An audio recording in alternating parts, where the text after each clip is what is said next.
I surrender all. It took me being in the season where I just wanted to run away from my life that made me seek God and seek understanding within myself. Because we all do it, right? We might feel overwhelmed, and instead of dealing.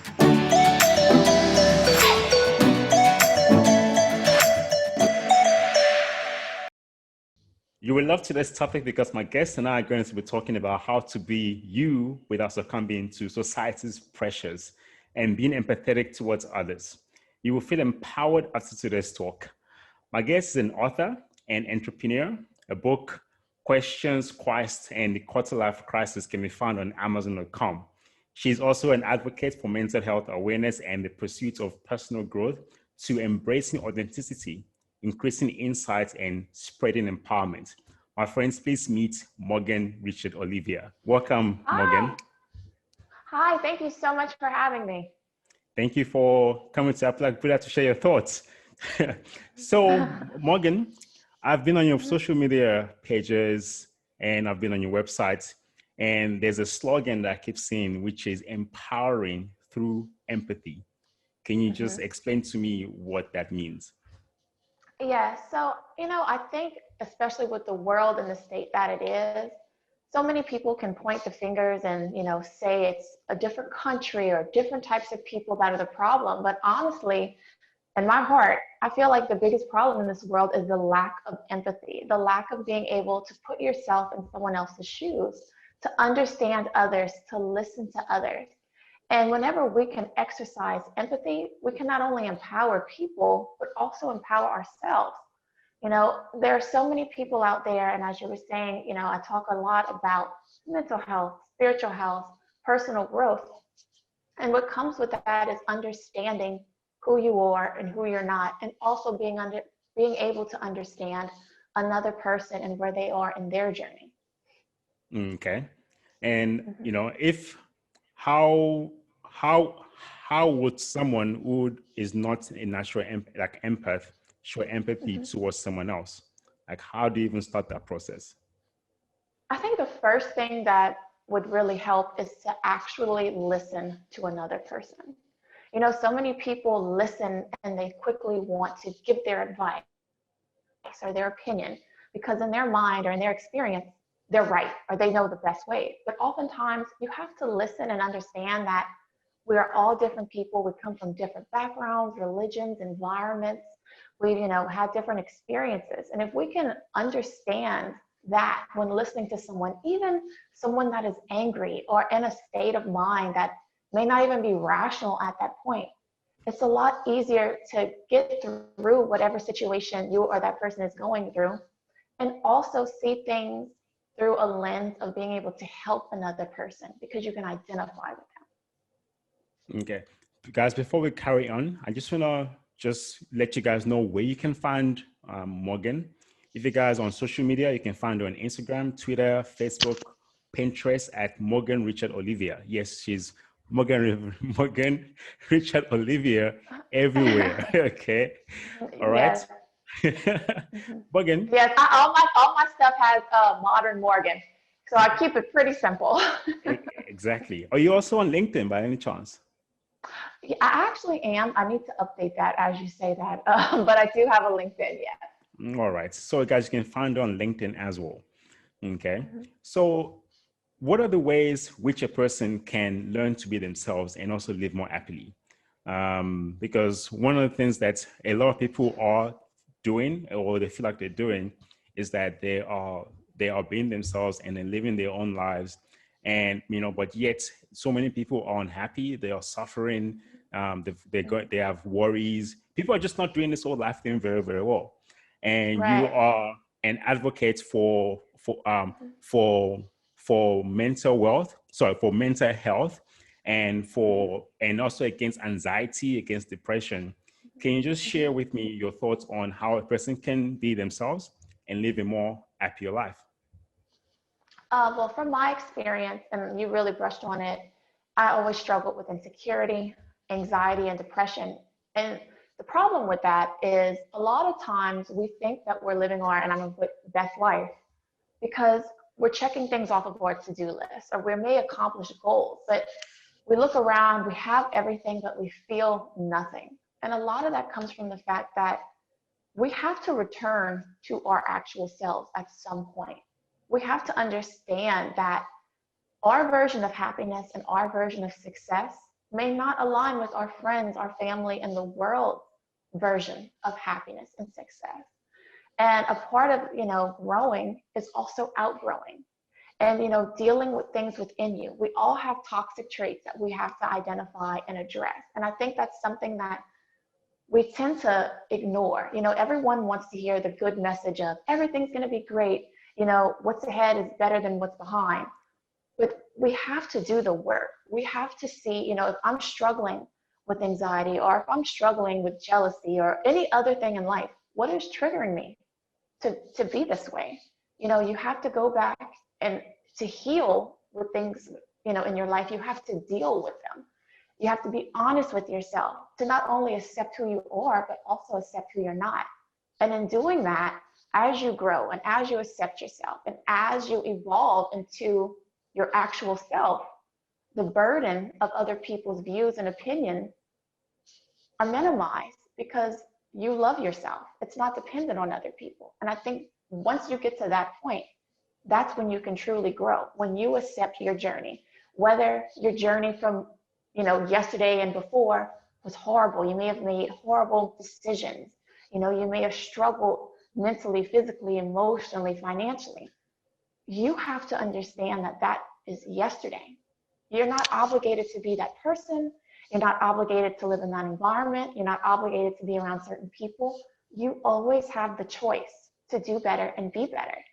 And it's making that choice every day that changes your life. That's absolutely true. For you to live, I've seen this, and I'm not sure if I saw this on your social media, but it was something along the lines of, you need to visualize the person that you want to be, and then show up as that person every single day. Okay. Yeah. One thing you mentioned now is that you need to go back. Well, you need to go back to yourself, or go back into yourself, which is sort of like inferring that you need to. What do you mean by that? By a person needs to go back to themselves. Well, for me personally, I did a lot of counseling, which I'm a very big advocate for that. I always feel like if you can get something out, you can deal with it. But as long as something is hidden in your heart or in your mind, you can't heal.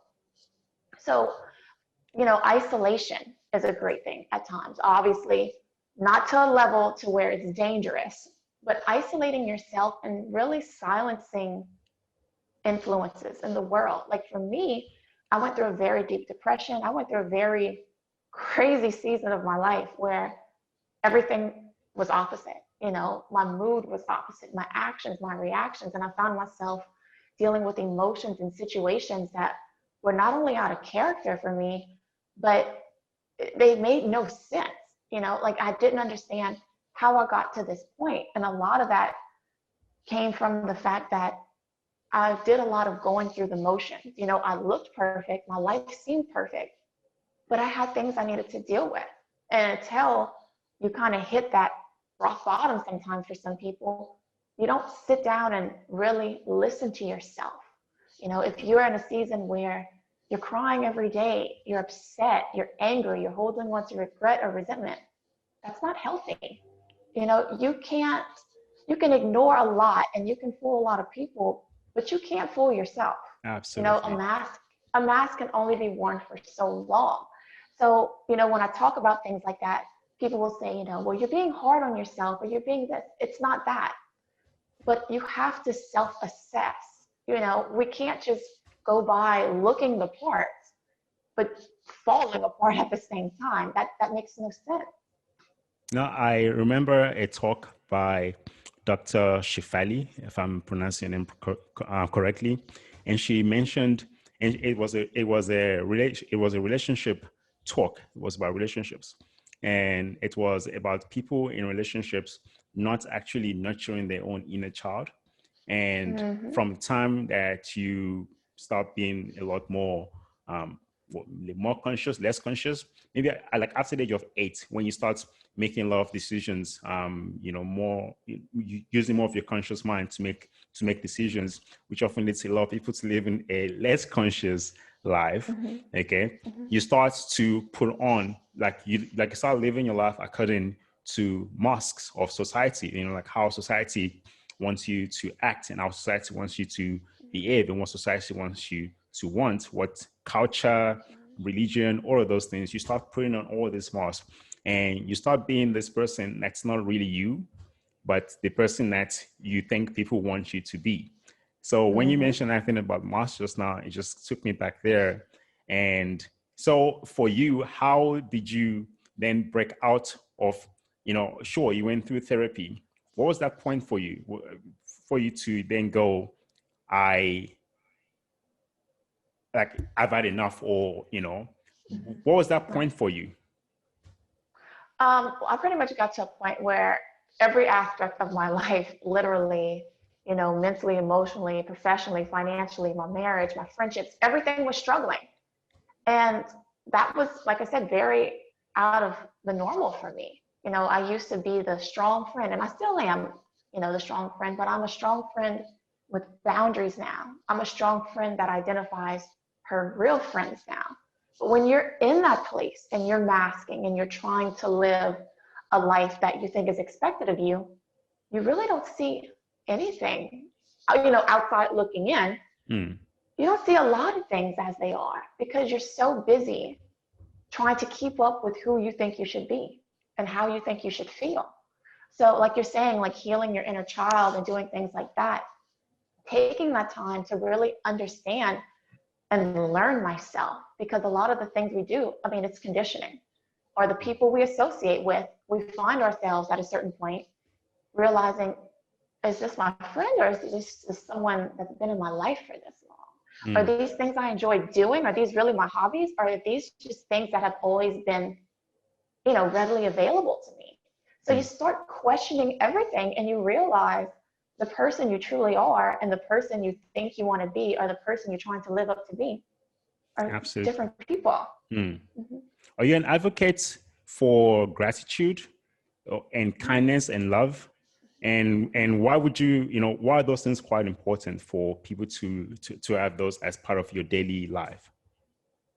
Because me personally, I like to wake up every morning and say what I'm thankful for. I do the same thing before I go to sleep at night.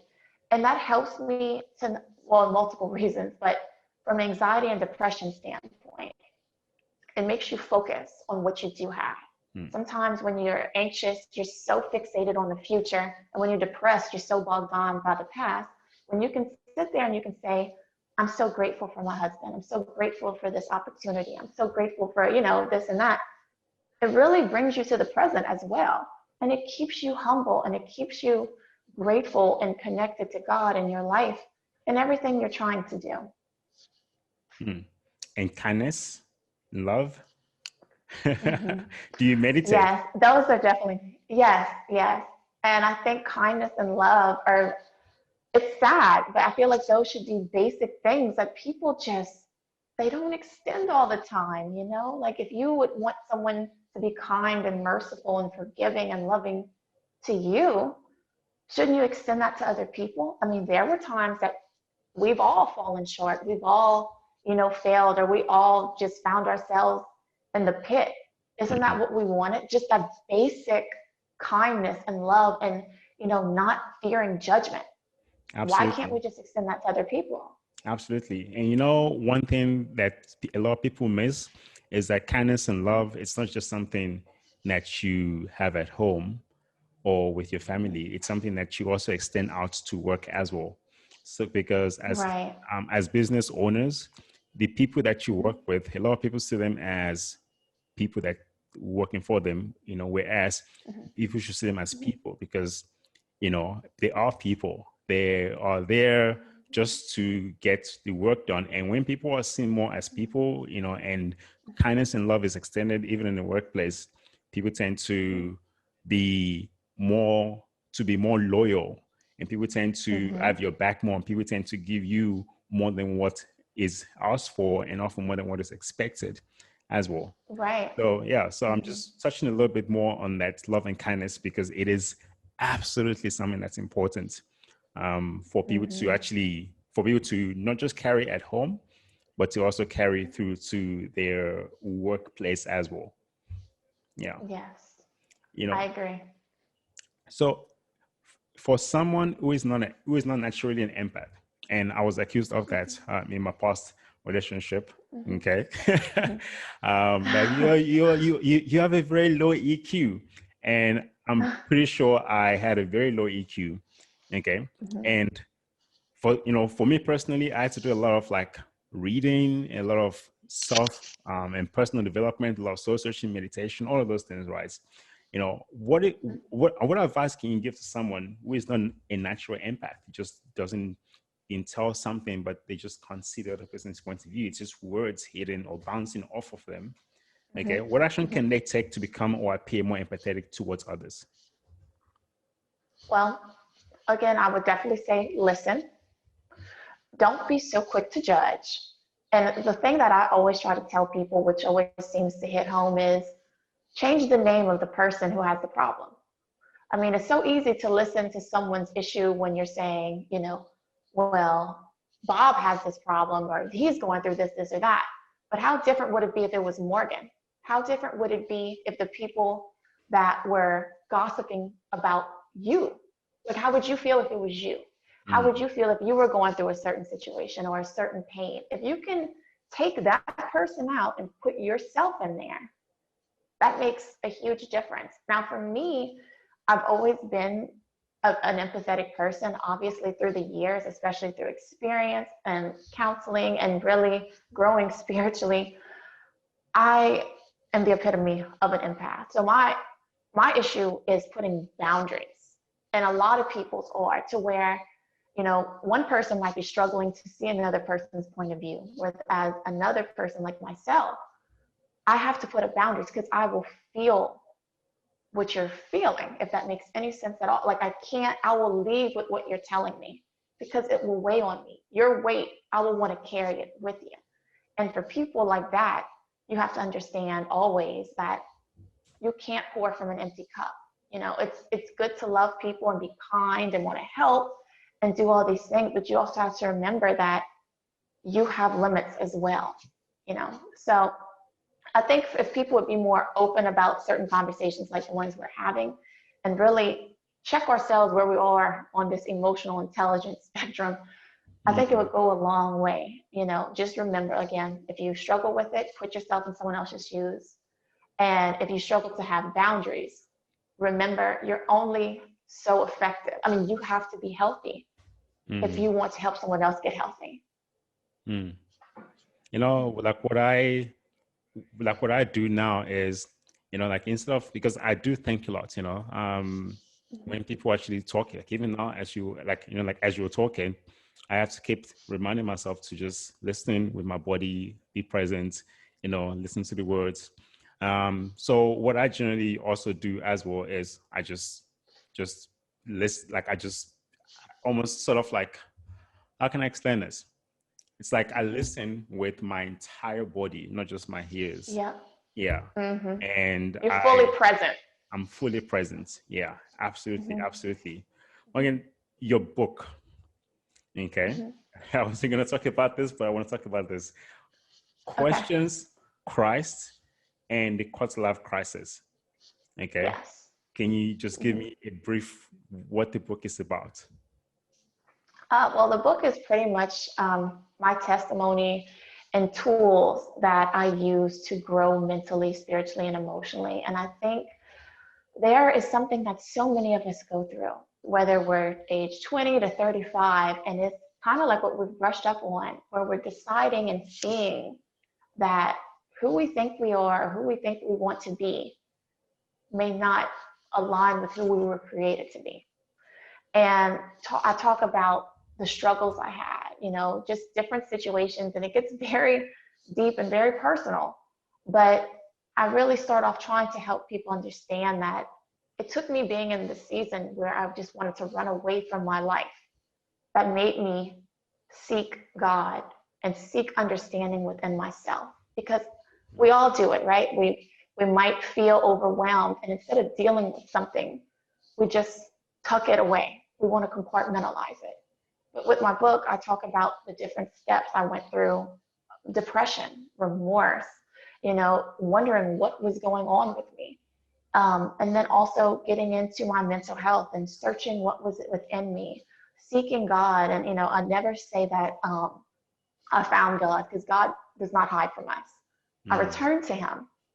And in mental and spiritual counseling, I was able to heal. I was able to forgive others, forgive myself, seek self-love, and really grow unapologetically, which I think is something that we all need to do, because it's so easy to look at our journey or look at a season of life and just hold ourselves there. And sometimes you could live a life 30 years and you have one bad year, and that 1 year is the one you focus on, even though the other 29 were amazing, or you did such good things.